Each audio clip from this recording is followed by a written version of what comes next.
देखा भाई लोग तो आज हमनी के बनावत सन पनीर के सब्जी जौन की हम सब कुछ रेडी कर लेले बानी। हने प्याज बा, अदरक बा, आई देख सकत टमाटर वमाटर बा। मम्मी पापा के एनिवर्सरी बाटे, शादी के सालगिरह, तो सोचिए चलो कुछ बनावल जाओ। भाई हमरा पनीर के सब्जी बनावे चलो भाई लोग। तो पनीर के सब्जी बनावे से पहले है देख सकता लोग, पहले डालाई जीरा, थोड़ा सा में जीरा डाल देनी, प्याज डाल देवल जाई। अब प्याज ज्यादा मत डालिए लोग, ने तो मीठ हो जाई, ज्यादा डलवा लोग मीठ हो जाएगा। भाई बा अदरक और लहसुन, तो एक के का करम सन में डाल दें काहे कि भाई सब एक साथ डाले सन एक के अच्छा से चलाएं सन। ठीक बा, अच्छा से पूरा मतलब कि एक के थोड़ा सा लाल कर दें सन, जैसे प्याज जौन बाटे पूरा पागी तो अच्छा से मतलब बन के सिझाए में कोनो दिखे। तो थोड़ा सा देखो लाल हो गल बा, एक बाद से में टमाटर डाल दें।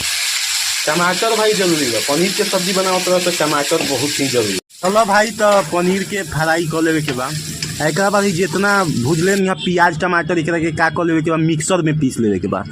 अगर मिक्सर नहीं खे तो तहा लोग भी सिलौटी तो होबे करी, ये में पीस के जब तक ले भूजे के बाद जब तक जड़ मत जाओ पूरा जरा के एक बाद नीमक अपना स्वाद अनुसार और पानी अपना स्वाद अनुसार डाल लिया लोग। अगर ज्यादा हुई तो हम नहीं खी जाना भाई, रेसिपी बताओ तनी हम। जब मसाला पाक जाई तो देखो लोग का करे के बाद पनीर डाल देवे के बाद। ठीक बा, देखा पनीर डाल के एक 2-3 मिनट तक ले कुछ नहीं करे के देखो छिपा बाटे एक से तोप देवे के बाद।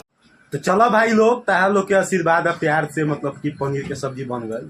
हम पहिलका दिन नहीं बनैले, हमारे ब्लॉग्स में तो लोग जाके देख सकता लोग जाके कि हम पहले हूँ बनावत नहीं पनीर के सब्जी। ठीक बा, तो मिलल जी अगला।